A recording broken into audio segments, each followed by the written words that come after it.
Hello everyone, welcome to my channel online GS by Diwakar. इस video में हम लोग बात करने वाले हैं फर्स्ट पेपर का, जो आपका नेट एग्ज़ाम होता है, जिसमें हम लोग यहाँ पे जो प्रश्न आपका दिया जाएगा वो जून 2020 का जो प्रीवियस ईयर पेपर है, यानी कि नवंबर में जो एग्ज़ाम हुआ था आपका, उसी से रिलेटेड यहाँ पे हम लोग देखेंगे। और यहाँ पे नवंबर के एग्ज़ाम के एक एक सेट को हम लोग यहाँ पे सॉल्व करेंगे, और जो मैंने पेड कोर्स में जैसे उसका थ्योरी कंप्लीट करा दिया उसी को यहाँ पे हम लोग देखेंगे। और इसका टेस्ट भी ग्रुप में करा दिया गया है, तो इसमें हम लोग teaching aptitude, research aptitude, communication और पैराग्राफ का, ठीक, उसके बाद आपका जो इन्वायरमेंट का टॉपिक है, टोटल 6 यूनिट से यहाँ पे हम लोग प्रैक्टिस करेंगे, जहाँ पे ऑलमोस्ट आपका 19 से 20 प्रश्न यहाँ पे देखने को मिलेगा। और इसका हम लोग डिटेल्ड में सॉल्व करेंगे। पिछले कई दिनों से आपको लेक्चर नहीं मिल पा रहे थे और न तो करेंट का भी मिल पा रहा था, तो थोड़ा सा हेल्थ का इशू था। अभी फिर फ़िलहाल ठीक है। तो यहाँ पे हम लोग स्टार्ट करते हैं, आपका ज़्यादा समय नहीं लेंगे। तो जो पहला प्रश्न है वो देखिए यहाँ पे कम्युनिकेशन से रिलेटेड है, और ये डायरेक्ट आपका सिलेबस में भी मेंशन है। यदि आपने सिलेबस देखा होगा नेट का, तो वहाँ पे आप देखिएगा सिलेबस में ही डायरेक्ट मेंशन है। तो फिलहाल ज़्यादातर लोगों की क्वेरी इधर रही है कि बुक या कोई सॉल्व पेपर या प्रैक्टिस सेट कोई। तो एक बात आपको स्पष्ट कर दें कि फर्स्ट पेपर की चाहे जितनी बुक आप पढ़ लें या जो भी बुक आती है, तो उसमें आप देखेंगे कि केवल आपको ये देखना है कि जो आपका सिलेबस है, ठीक, आपको क्या करना है, सिलेबस नोट डाउन कर लेना है। और सिलेबस के हर एक टॉपिक पे एक आपको अलग से कॉन्सेप्ट डेवलप करना है कि इस टॉपिक पे क्या चीज़ें आ सकती हैं या इसका थीम क्या है। क्योंकि जो प्रश्न आपका यूजीसी नेट फर्स्ट पेपर की में बन रहा है, अभी आप देखेंगे यहाँ पे ही, वो जब तक आप उस टॉपिक का कॉन्सेप्ट नहीं समझेंगे या उसकी थीम को नहीं पकड़ पाएंगे, तब तक आप उस प्रश्न को सॉल्व नहीं कर सकते, चाहे आप कितनी भी किताबें क्यों ना पढ़ लें। जब तक आपको कॉन्सेप्ट नहीं क्लियर रहेगा तो आप उसको नहीं कर पाएंगे। क्योंकि यहाँ पे जो प्रश्न दे रहा है वो डिटेल्ड में दे रहा है, यानी कि उसके कई ऑप्शंस बना के दे रहा है, उसके बाद वहाँ पे विकल्प दे रहा है आपको, यानी कई चीज़ें प्रश्न में दे रहा है नंबरिंग करके, उसके बाद आपका ऑप्शन बना रहा है, ऑर्डरिंग कर रहा है कई। ठीक, जैसे पहला प्रश्न आप देखिए कि निम्नलिखित में से कौन सा प्रभावी अंतर सांस्कृतिक संप्रेषण में योगदान करते हैं। अब देखिए इंग्लिश भी यहाँ पे ज़्यादा महत्वपूर्ण है, क्योंकि इंग्लिश का जो यहाँ पे आप देखेंगे जो आपका फर्स्ट पेपर है, कई चीज़ें जो टीचिंग या रिसर्च एप्टीट्यूड में होगा जो हिंदी में आपको नहीं समझ में आएगा, लेकिन इंग्लिश में आप आसानी से समझ जाएंगे। जैसे यहाँ पे दिया है कि प्रभावी अंतः सांस्कृतिक संप्रेषण, यानी कि इफेक्टिव क्रॉस कल्चरल कम्युनिकेशन। तो जो अंतः सांस्कृतिक संप्रेषण होता है, इसमें क्या होता है कि अलग अलग संस्कृतियों और सामाजिक समूहों का ये संप्रेषण होता है। जो अंतः सांस्कृतिक, यानी कि यहाँ पे देखिए contribute the effective cross cultural communication. बात आ गई क्या, क्रॉस कल्चरल की। यदि क्रॉस नहीं होता, केवल कल्चरल कम्युनिकेशन की आती, तब वो आप एक संस्कृति की बात करते हैं, एक कल्चर की बात करते हैं। लेकिन यहाँ पे क्रॉस की बात किया, यानी कि एक नहीं बल्कि अनेक संस्कृतियों की बात की गई। अनेक सांस्कृतिक और सामाजिक समूहों के बीच जो कम्युनिकेशन होता है उसी को बोलते हैं क्या, इंटर कल्चरल कम्युनिकेशन, या अंतर सांस्कृतिक या क्रॉस कल्चरल कम्युनिकेशन बोलते हैं। ठीक, यहाँ पे देखिए इंग्लिश में थोड़ा सा अलग दिया, हिंदी में अलग दिया है। अब इसमें ऑप्शन आप खोजिए कि क्या कह रहा है कि प्रभावी अंतर सांस्कृतिक संप्रेषण में योगदान करता है क्या चीज़। पहला दिया है कि क्विक फ्लो ऑफ वर्ड, शब्दों का त्वरित प्रभाव हो, यानी जो अंतः सांस्कृतिक संप्रेषण होता है, क्या उसमें शब्दों का त्वरित प्रभाव जरूरी है? नहीं। क्यों? क्योंकि यहाँ पे ये अंतर सांस्कृतिक कम्युनिकेशन की बात किया है, ठीक, इनर या क्रॉस कल्चरल कम्युनिकेशन की बात किया है। यहाँ शब्द से आप बहुत ज़्यादा इसका मतलब नहीं निकाल सकते हैं।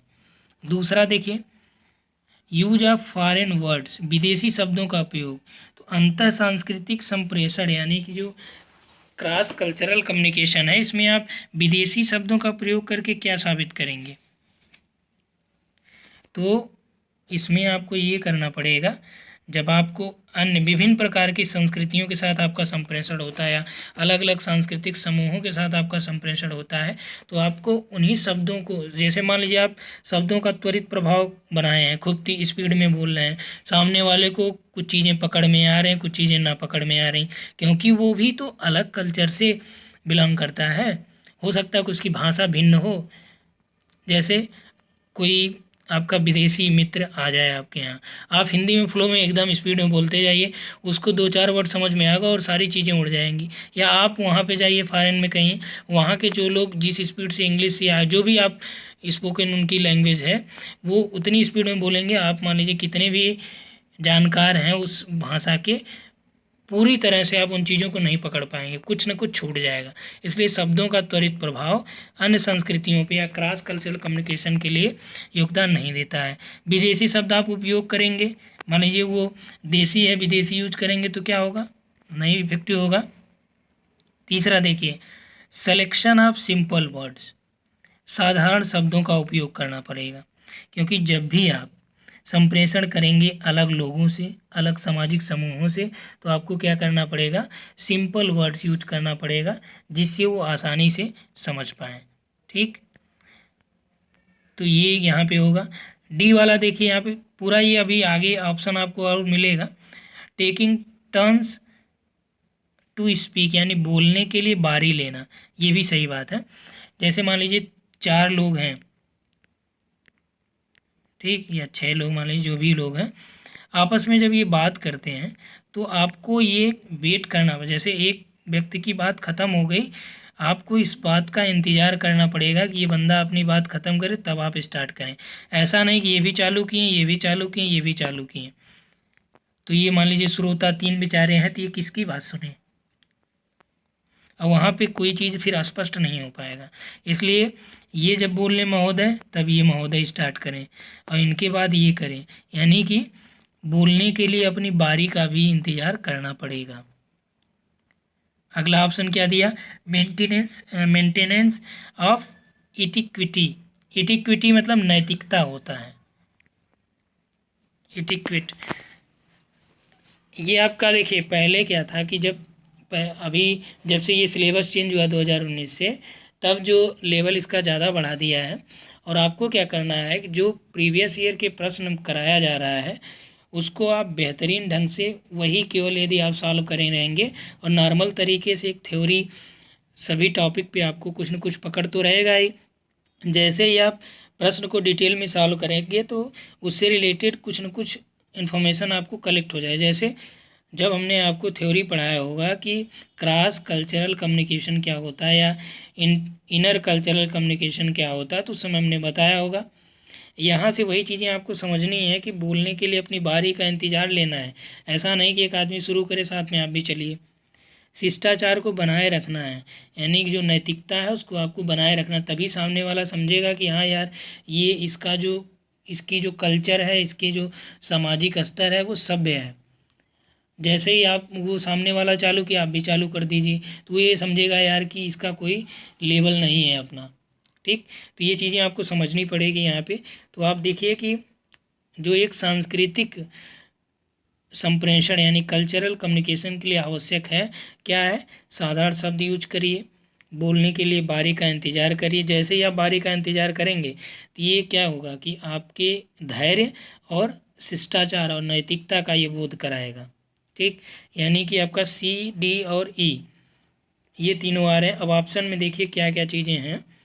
ए बी सी है, बी सी डी है, ए डी ई है, सी डी ई है। देखिए ए बी तो जिसमें है वो मान चलिए कि गलत ही है। ठीक, तो इसमें डी ऑप्शन राइट है। स्पष्ट हुआ? अब नेक्स्ट प्रश्न देखिए यहाँ पे जो दिया गया है कि बोध स्तर के लक्षण निम्नलिखित में से चिन्हित होते हैं। अब देखिए ये चीज़ें हमने कराया भी है, और आप टीचिंग एप्टीट्यूड का जो सिलेबस है उसमें आप देखेंगे कि अंडरस्टैंडिंग लेवल जो टीचिंग मेथड है उसमें आप देखेंगे 3 टाइप का दिया है। ठीक, बोध स्तर, स्मृति स्तर अलग अलग का है उसमें, मेमोरी लेवल का, अंडरस्टैंडिंग लेवल का, 3 लेवल का उसमें दिया गया है। तो इसमें क्या है, बोध स्तर का, यानी कि अंडरस्टैंडिंग लेवल के बारे में समझना है कि इसके क्या लक्षण हो सकते हैं। ठीक, चलिए यहाँ पे पहला वाला देखिए। बोध स्तर में क्या होता है, यानी अंडरस्टैंडिंग लेवल में शिक्षक विषयगत सामग्री को व्यवस्थित करने में, विभिन्न इकाइयों की संरचना में और छात्रों के अभ्यास को नियंत्रित करने में पहल करता है। यानी जो बोध स्तर या अंडरस्टैंडिंग लेवल होता है उसमें क्या होना चाहिए, क्या ये शिक्षक के जो विषयगत सामग्री है उसको सिस्टमेटिक आर्डर में करने, अलग अलग जो इकाइयाँ हैं उसका स्ट्रक्चर, छात्रों का अभ्यास करने में ये नियंत्रित पहल नहीं। अंडरस्टैंडिंग लेवल में ये नहीं होता है। It is basically dedicated in helping the student to see the relationship and application as tool of fact. ये राइट है, क्योंकि अंडरस्टैंडिंग लेवल में उसको खुद तो समझ आ जाएगी, क्योंकि वो बोध स्तर की बात कर रहा है। अब वो छोटा बच्चा नहीं है कि आप उसको रटाइए चीज़ों को। It is basically dedicated to helping the student to see the relationship and application as tool of fact, यानी कि यह साधारणतः छात्रों के संबंधों को देखने, तथ्यों के उपकरण के रूप में उसके एप्लीकेशन में सहायता देने के लिए समर्पित होता है। अंडरस्टैंडिंग लेवल, ये राइट है। ठीक, आगे देख लीजिए, अभी यहाँ पे आपको ऑप्शन भी मिलेगा।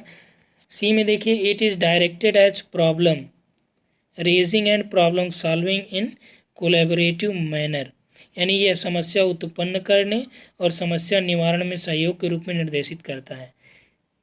तो क्या ये लेवल है, यानी कि अंडरस्टैंडिंग लेवल में ऐसा होता है? ऐसा नहीं होता है। समस्या उत्पन्न करने में वहाँ पे समस्या सॉल्व भी होती है। यह विचारों और तथ्यों के संप्रत्ययीकरण की चेष्टा करते हैं, यानी कि it is aimed at the conceptualisation of ideas and fact. Right, क्या करता है ये, कि जो विचार हैं, जो तथ्य हैं, उसको संकल्पनात्मक रूप में परिवर्तित करने की बात करता है, यानी कि उसको, उसकी थीम को समझने की बात करता है। कौन? Understanding level. ठीक, आप लोग देखिएगा, टीचिंग एप्टीट्यूड में कराया हूँ मैं। The purpose is to promote autonomy in the learning process through self control. इसका उद्देश्य स्वनियंत्रण द्वारा अधिगम प्रक्रिया में स्वायत्तता का समर्थन करना, ये नहीं है। क्यों? क्योंकि अंडरस्टैंडिंग लेवल का ये मतलब नहीं होता कि आपको ऑटोनॉमी इस्टेब्लिश करनी है, कि नहीं जो चीज़ हम कह रहे हैं वही सही है। उद्देश्य स्वनियंत्रण द्वारा अधिगम प्रक्रिया में स्वायत्तता का समर्थन करना।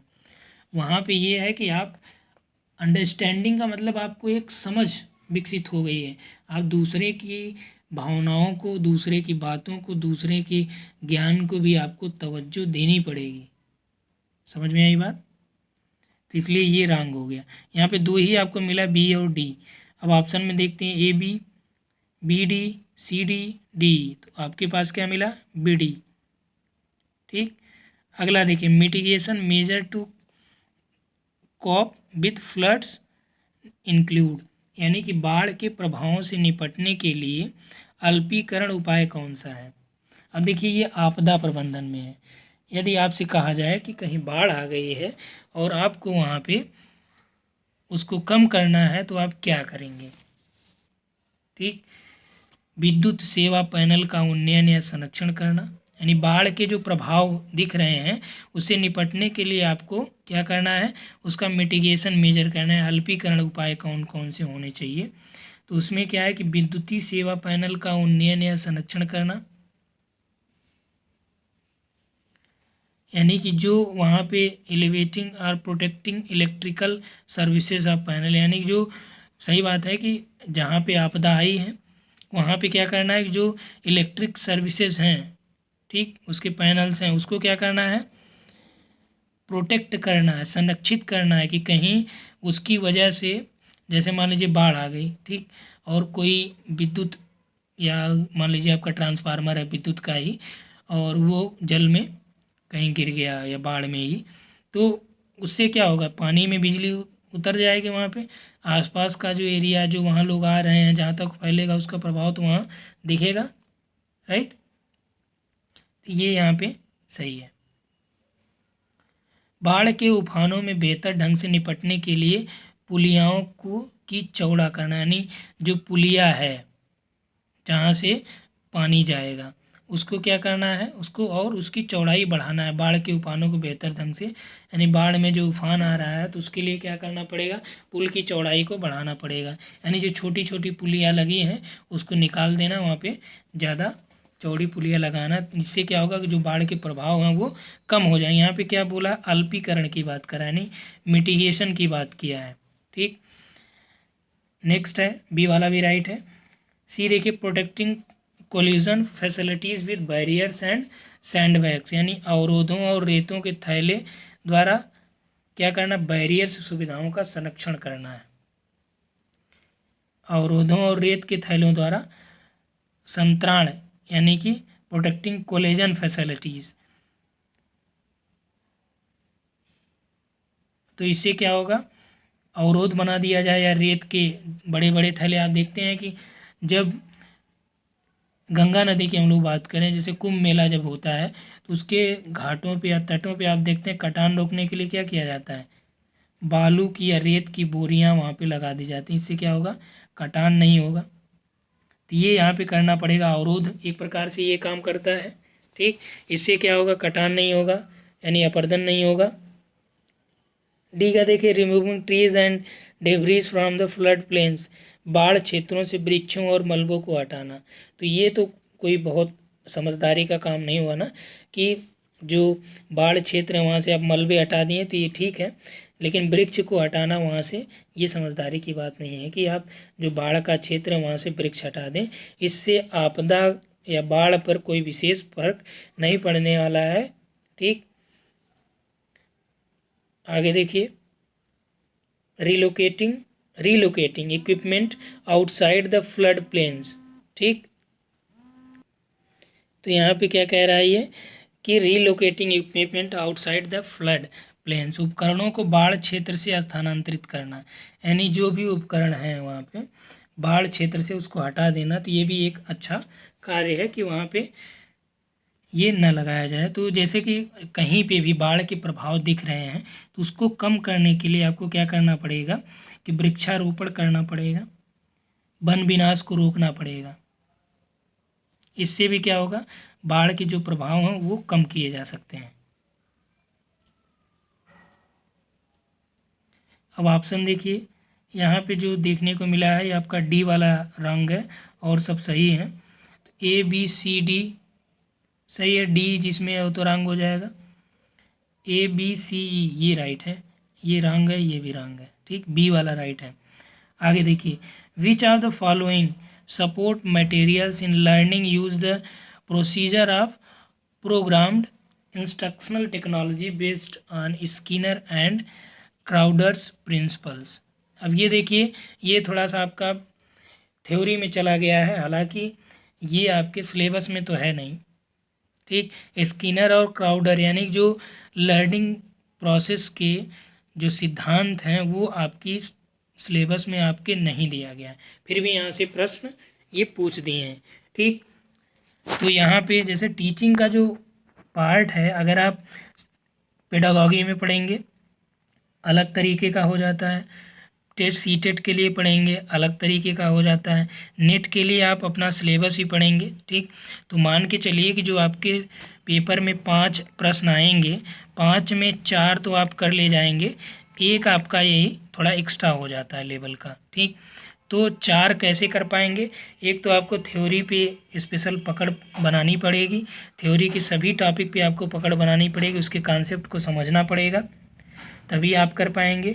दूसरा ये कि जो प्रीवियस ईयर पेपर है या जो प्रीवियस ईयर के क्वेश्चन आए हैं यूनिट वाइज भी सॉल्व करिए, और कंप्लीट जिस तरह से ये यहाँ पे मैं करा रहा हूँ इस तरह से भी आप सॉल्व कर सकते हैं। यहाँ पे प्लेलिस्ट में कई अवेलेबल भी हैं। ठीक, और किताबों में जैसे जो थ्योरी की किताबें हैं उसको पढ़ने से बहुत ज़्यादा बेनिफिट आपको नहीं मिलने वाला, जितना बेनिफिट आप पेपर को सॉल्व करके ले सकते हैं, क्योंकि आगे मई में एग्ज़ाम लगाए तो सबसे ज़्यादा फोकस आप पेपर को सॉल्व करने पे लगाइए।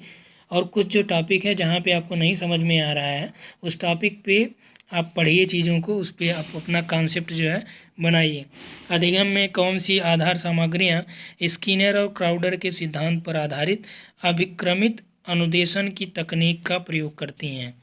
ठीक, अनुदेशन की तकनीक यानी मॉड्यूलर इंस्ट्रक्शनल मटेरियल्स की बात किया है, अनुदेशात्मक सामग्री।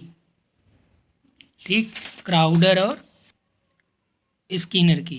तो यहाँ पे देखिए क्राउडर और स्किनर का जो सिद्धांत है उस पर आधारित जो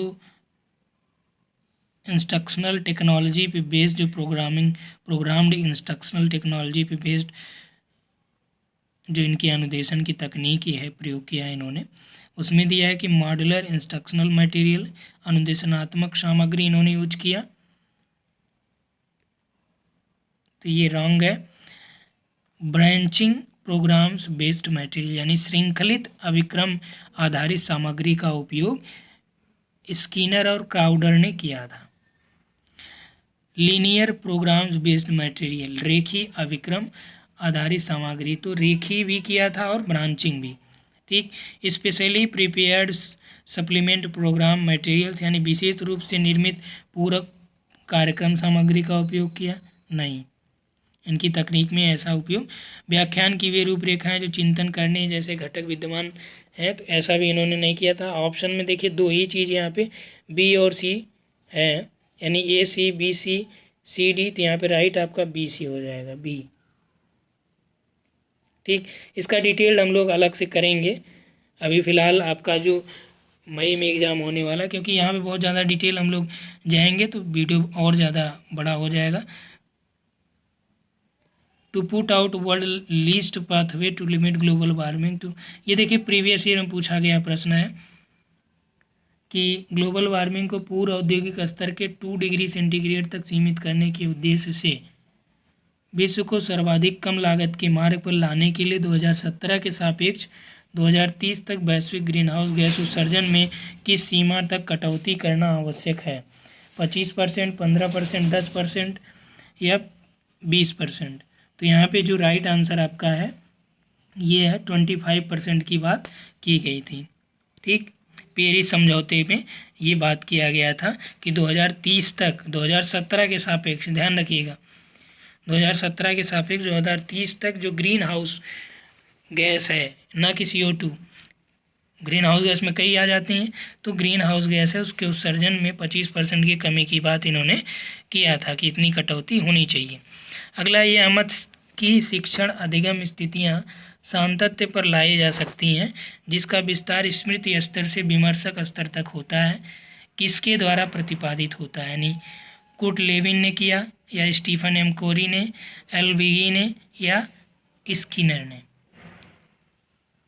ठीक, तो यहाँ पे जो आपका राइट आंसर हो जाएगा ये मॉरिस एल विगी, इन्होंने शिक्षण अधिगम स्थितियाँ जो बताया था कि इसमें कंटिन्यूटी या continuum ranging from memory level to reflected level की बात इन्होंने की थी। देखिए जो मेमोरी जो आपका लर्निंग प्रोसेस है उसमें लर्निंग लेवल जो थे understanding level, memory level, reflected level, यानी जो विमर्श लेवल है। ठीक, तो इसमें राइट आंसर आपका सी है, बीगी महोदय। अगला देखिए, which of the following are the characteristics of a good sample in research? शोध में अच्छे प्रतिदर्श। सैंपलिंग का हमने आपको कराया था कि सैंपल क्या होता है, प्रतिदर्श क्या होता है। इसमें जो शोध में अच्छे प्रतिदर्श की बात किया है कि ये गुड सैंपल कौन से होते हैं रिसर्च में। ठीक, तो यहाँ पे देखिए सुगमता पूर्वक जो प्राप्त हो जाए, शोध में जो सैंपल होते हैं आसानी से जो प्राप्त हो जाए वो अच्छे सैंपल नहीं होते हैं। रिप्रेजेंटेटिव ऑफ पॉपुलेशन कैरेक्टरिस्टिक, विशिष्ट पॉपुलेशन की जो विशिष्टता है उसका यदि प्रतिनिधित्व करें यानी कैरेक्टरिस्टिक्स की बात की है तो ये आपका हो सकता है।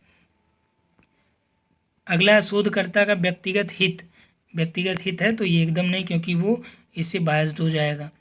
अगला है कि वास्तविक मान को अनुमानित करने में यथार्थता और परिशुद्धि, ये आपका सही है क्योंकि जो रियलिटी है उसको ये एक्यूरेसी उसमें होनी चाहिए। फ्रीडम फ्रॉम बायस, देखिए लिखा है ना, यहाँ पे व्यक्तिगत हित आएगा तुरंत वो बायस्ड हो जाएगा, तो पक्षपात रहित होना चाहिए। तो यहाँ पे आपका कौन सा बी, डी और ई राइट है। A B C B D E, B C D C D E, B D यानी सेकेंड ऑप्शन। अगला देखिए, संप्रेषण में पुनर्कथन का क्या तात्पर्य है, यानी कि reframing of in communication means. संप्रेषण में पुनर्कथन का क्या तात्पर्य है, नए रूपकों का अनुप्रयोग, पारंपरिक अभिव्यक्तियों को नकारना, अतिशयोक्त को चुनना, विरोध द्वित्वों को वरीयता देना यानी preferring oppositional binaries, employment of new metaphors यानी नए रूपकों का अनुप्रयोग करना। संप्रेषण में पुनर्कथन का जो तात्पर्य होता है वो employment of a new metaphor यानी जो नए नए चीज़ें हैं उसको उसमें एप्लीकेबल करना। इससे क्या होगा कि पुनर्कथन के द्वारा व्यक्ति किसी भी वार्तालाप में कोई नया मुद्दा ला सकता है या जो बातचीत से जुड़े मुद्दे हैं उसको पूरी तरह से वो बदल देता है। तो पुनर्कथन का मतलब यही होता है, राइट आंसर ये हो जाएगा। ठीक, नेक्स्ट आइए, सूची 1 और सूची 2 को मिलान करना है, इंटरनेशनल एग्रीमेंट और प्रावधान। ठीक, ये देखिए आपका एनवायरनमेंट से रिलेटेड टॉपिक है और इसको हमने कराया भी है, एनवायरनमेंट ज्योग्राफी में भी कराया है और फर्स्ट पेपर में भी आप देखेंगे कराया है, प्रैक्टिस भी इसका हो चुका है। तो देखते हैं क्योटो प्रोटोकॉल। तो क्योटो प्रोटोकॉल में क्या प्रावधान किया गया, पेरिस एग्रीमेंट में क्या हुआ, रियो शिखर सम्मेलन में क्या हुआ, अंतर्राष्ट्रीय सौर गठबंधन में क्या हुआ, क्या प्रावधान हुआ या वो किससे रिलेटेड है। अब देखिए प्रावधान में जैव विविधता पर सम्मेलन, तो जैव विविधता पे कौन सा सम्मेलन था, बायोडाइवर्सिटी। तो इसमें देखिए बायोडाइवर्सिटी से जो रिलेटेड सम्मेलन है वो आपका रियो है।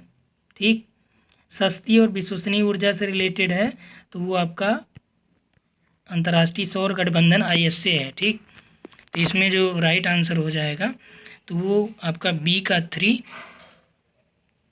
यानी सी का 1 और डी का 2, सी का 1 डी का 2। अब देखिए इसमें आपका क्या हो गया, ए और बी। और उसके बाद आपको यहाँ से ये देखना है कि पेरिस एग्रीमेंट कैसा था। पेरिस एग्रीमेंट आपका एक संयुक्त कार्यान्वयन था, यानी कि सॉरी क्योटो प्रोटोकॉल आपका संयुक्त कार्यान्वयन था। पेरिस एग्रीमेंट जो है ये राष्ट्रीय रूप से निर्धारित योगदान इसमें था, इस प्रावधान में। ठीक, तो इसमें जो आपका राइट आंसर हो जाएगा तो हो जाएगा ए का 4 क्योटो प्रोटोकॉल और बी का 3, सी का 1, डी का 2। आगे देखिए स्टेटमेंट दिया है कथन 1 कि अंतः संप्रेषण कक्षा में टीम कार्य की भावना को प्रोत्साहित करता है, यानी cross communication promote team work in the class. तो जो अंतः संप्रेषण है ये कक्षा में टीम कार्य की भावना को प्रोत्साहित करता है, तो ये गलत है। क्योंकि अंतः जो संप्रेषण होता है ये टीम की भावना को विकसित नहीं करता है, प्रोत्साहित नहीं करता है, बल्कि ये क्या करता है कि ये एक दूसरे के सांस्कृतिक पृष्ठभूमि को समझाने में मदद करता है। ठीक, तो कथन आपका ये फर्स्ट वाला तो रंग हो गया। दूसरा देखिए, अंतः सांस्कृतिक परिवेश में संप्रेषण की परिशुद्धता नम्य और अनुक्रियात्मक होती है, अनुक्रियात्मकता उसमें होती है। तो ये आपका क्या है, राइट है। क्योंकि जो अंतर सांस्कृतिक परिवेश होता है वहाँ पे संप्रेषण में परिशुद्धता होती है और वो क्या होता है, फ्लेक्सिबल होता है और रिस्पॉन्सिव भी होता है। ठीक, तो इसलिए यहाँ पे आपका देखिए कथन 1 दोनों सही है, यहाँ पे कथन 1 गलत है, 2 सही है। A teacher in a particular college assign percentile rank in, यहाँ पे देखिए कि किसी कॉलेज में एक शिक्षक ने अपने छात्रों के निष्पादन को सूचित करने के लिए आयोजित इकाई परीक्षण में परसेंटाइल अनुपस्थिति प्रदान की। यह किस प्रकार की मूल्यांकन की प्रक्रिया होगी। ठीक, इवैल्यूएशन का जो टाइप है या प्रोसेस ऑफ इवोल्यूशन है, उसमें ये आपको देखने को मिलेगा।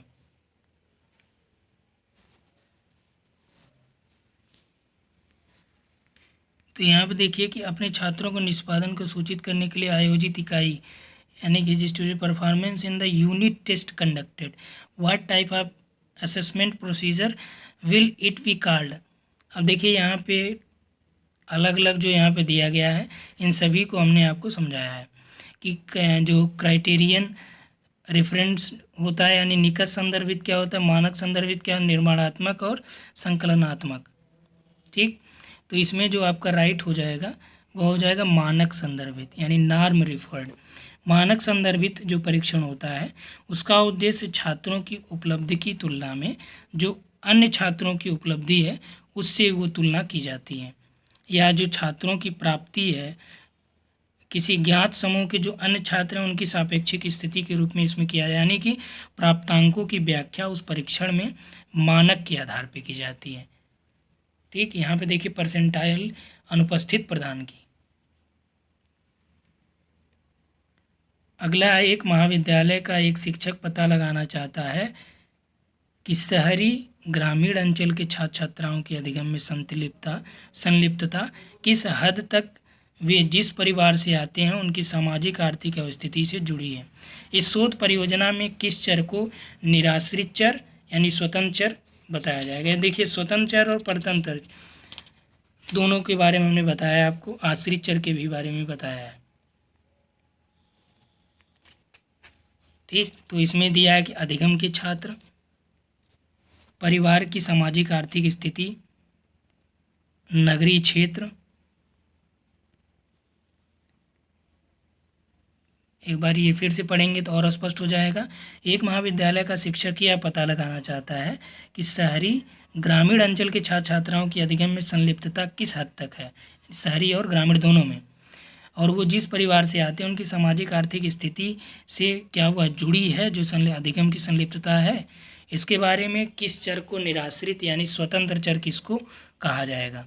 अब देखिए स्वतंत्र चर क्या होता है कि जिस पर प्रयोगकर्ता का नियंत्रण होता है, यानी कि जिसमें वह चाहे वह जैसा चाहे परिवर्तन कर सकता है, जिसके प्रभाव दूसरे चर पर भी पड़े, यानी कि यदि देखा जाए तो परिवार की सामाजिक आर्थिक स्थिति पर नियंत्रण रखा जा सकता है और इसी को स्वतंत्र चर या निराश्रित चर भी कहा जा सकता है। यदि हम लोग देखें ऑप्शन में अधिगम में छात्र संलिप्तता, परिवार का सामाजिक आर्थिक स्थिति, ग्रामीण या नगरीय क्षेत्र, लड़के या लड़कियाँ। अब देखिए यहाँ पे कह रहा है कि ग्रामीण और शहरी अंचल के जो छात्र छात्राएँ हैं उनकी जो लर्निंग में वो कितना इन्वॉल्व हैं सीखने में। ठीक, तो वहाँ पे उनका सोशियो इकोनॉमिक स्टेटस पे यदि पकड़ बना लिया जाएगा तो जाहिर सी बात उसमें परिवर्तन किया जा सकता है। तो यहाँ पे जो आपका राइट आंसर हो जाएगा परिवार की सामाजिक आर्थिक स्थिति इसी के द्वारा गवर्न होता है, इसलिए इसे क्या बोला गया, स्वतंत्र चर बोला गया। इसके परिवर्तन से काफ़ी चीज़ें परिवर्तित हो जाएगी। राइट, नेक्स्ट है स्टेटमेंट का कि शोध में प्रवेश परीक्षा या स्क्रीनिंग के लिए नीति निर्माण में संवैधानिक संबंधों को नकारा नहीं जा सकता है।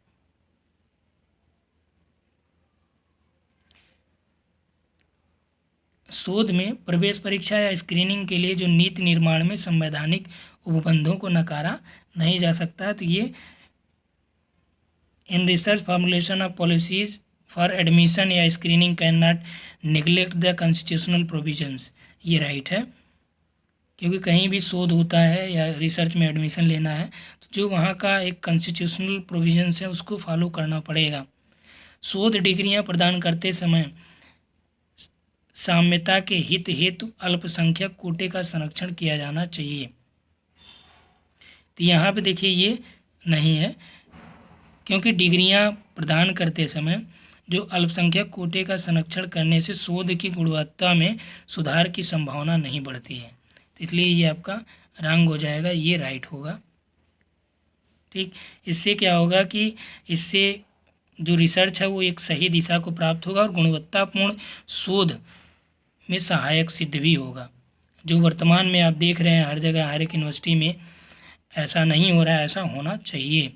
हालांकि ये किताबों में तो हो रहा है फॉलो, लेकिन वास्तविक रूप में नहीं हो रहा है। जिसका जहाँ सेटिंग है वो अपना उसी के अकॉर्डिंग वहाँ पे उसका एडमिशन हो जा रहा है। तो इसलिए अब हम लोगों को जो व्यवहार में चीज़ें हैं वो नहीं फॉलो करना है, प्रश्न आपको सिद्धांतिक चीज़ों पे ही उत्तर इसमें देना है। कथन 1 सही है, 2 गलत है। ठीक, अगला देखिए, महासागरों के जलीय वातावरण में कार्बन भंडार की निम्नलिखित प्रति एकक द्रव्यमान में कार्बन मात्रा के सही घटते क्रम की पहचान करनी है। यानी कार्बन की मात्रा कहाँ पे कैसी रहती है, इसी का एक क्रम आपको यहाँ पे देखना है कि तलछट में कितना रहता है, लिविंग ऑर्गेनिज्म यानी जीव जंतुओं में, घुले हुए जैविक पदार्थों में, ठीक, या घुले हुए अजैविक में। तो इसमें एक क्रम आपको दिखाना है कि कौन सा ज़्यादा है। ठीक, तो यहाँ पर दिया है कि identify the correct sequence in decreasing order.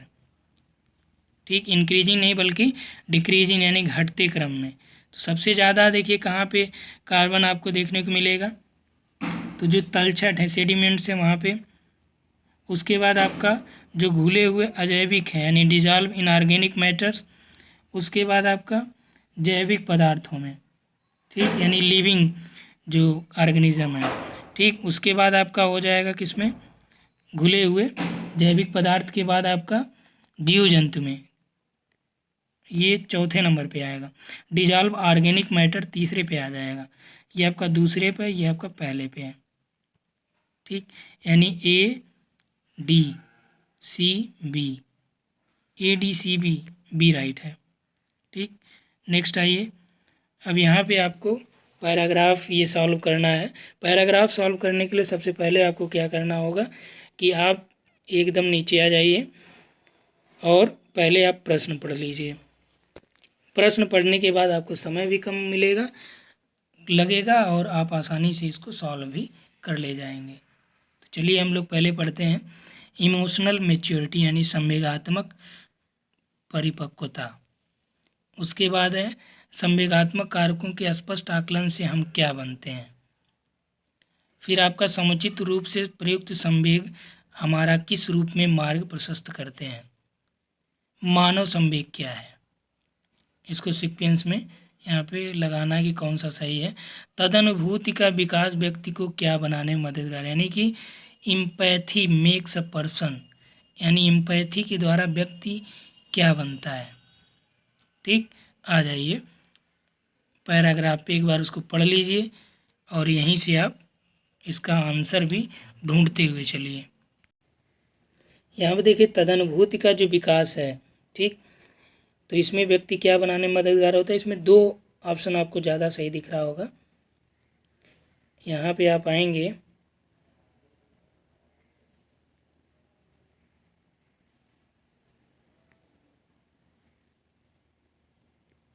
यहाँ से पढ़िए, संवेगात्मक विकास का एक दूसरा पक्ष है जिसके अंतर्गत हम संवेगों द्वारा, संवेग यानी इमोशन से, ध्यान रखिएगा, संवेगों द्वारा दूसरों को पढ़ते हैं, इमोशन से दूसरों को पढ़ते हैं, उससे उसको समझेंगे। इस प्रकार उनसे बहुत सही तरीके से अगर नहीं जुड़ पा रहे हैं तो किसी काल्पनिक रूप में अपने को जोड़ते हैं। तो यदि हम लोग देखें यहाँ पे जो ज़्यादा सही उत्तर होगा, ठीक, यहाँ पे चूँकि दोनों ऑप्शन आपको मिल रहे हैं, आपने वहाँ पे पढ़ा अभी लास्ट में, एक तो काल्पनिक रूप में दूसरे से न जुड़ना मतलब जुड़ना, दूसरा कि इमोशनली। तो वहाँ पे देखिए लाइन आपने पढ़ा कि संवेगों द्वारा दूसरों को पढ़ते हैं। तो ज़्यादा सही यदि हम लोग देखें तो भावनात्मक रूप में दूसरे से जोड़ना, ये आपका एम्पैथी है, तदनुभूति है। तदनुभूति यानी कि उसकी भावनाओं को आप समझ रहे हैं। ठीक, तद अनुभूति, तद मतलब उसके जैसा ही आप जब अनुभूति करते हैं। क्लियर, इस वीडियो में इतना ही हम लोग बात करेंगे। आपने देखा कि काफ़ी चीज़ें यहाँ पे हम लोगों ने क्लियर किया और जिस तरह से यहाँ पे सॉल्व किया गया है ऐसे आप उसको सॉल्व करेंगे तो आसानी से सॉल्व कर पाएंगे। इसमें देखें आप कि बहुत ज़्यादा थ्योरी की आवश्यकता नहीं है, बस आपने कॉन्सेप्ट यदि अच्छे से समझ लिया है।